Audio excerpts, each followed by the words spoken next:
purpose of this section of the software is to document meetings that are legally required by the state, as well as other types of business meetings. To start, press the meeting button on the navigation toolbar and a number of meeting types are listed. Press the button for the type of meeting that you want to document, and the form for that meeting type appears. Let's open the Owner Meetings form.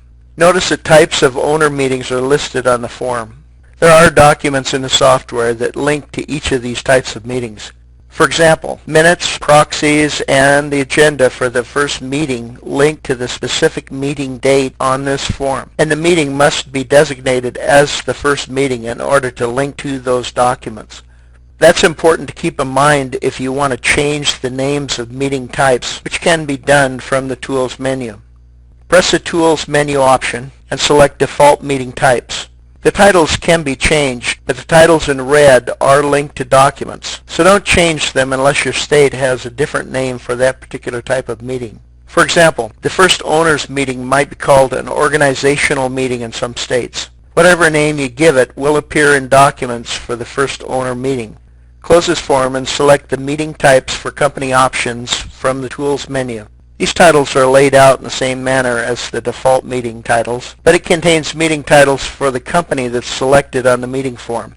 Once again, the titles in red are linked to documents, so only change them to titles that have exactly the same meaning. Let's close this form and go back to the main meeting form. Press the New button on the standard toolbar to create a new meeting record. Enter the date and time of the meeting. The time of the meeting is entered in a 24-hour clock military fashion, where 2 p.m. is 1400 hours. Then enter the date that the notice for the meeting is to be sent. The amount of time prior to the meeting for sending out notices is governed by the company's bylaws and by state laws. Enter the type of meeting. An annual meeting is a once-a-year meeting. The purpose is usually to review the previous year, elect new officers, and get an overview of what's planned for the next year.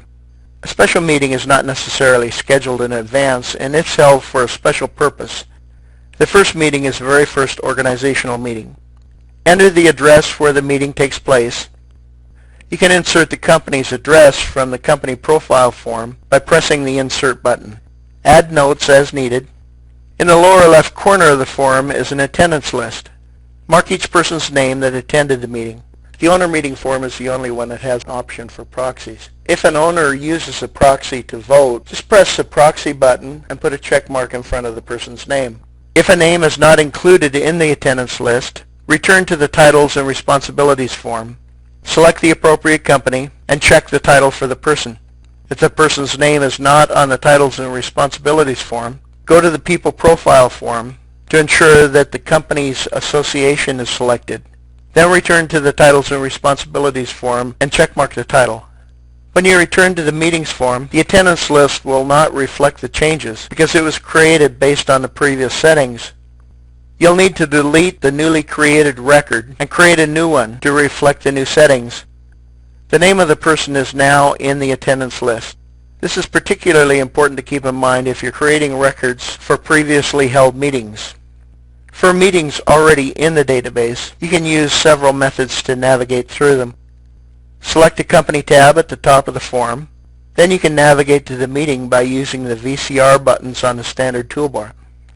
If there are a large number of companies or a large number of meetings for one company, it might be easier to use the navigation list for the meetings form. Just press the navigation list button at the bottom of the form and the navigation list appears. The left side of the navigation list contains company names. Click on a company's name and the dates for the meeting appear on the right side of the list. You can click on a letter at the top of the company list to filter out all companies except the company's names that start with that letter.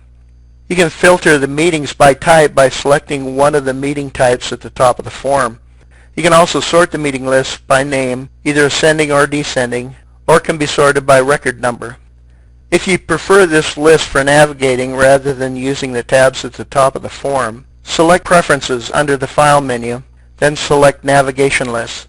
Put a check in front of Meetings, and the navigation list will open automatically each time a meeting form opens. You can do the same for any of the primary forms in the application. This concludes the tutorial movie for meeting forms.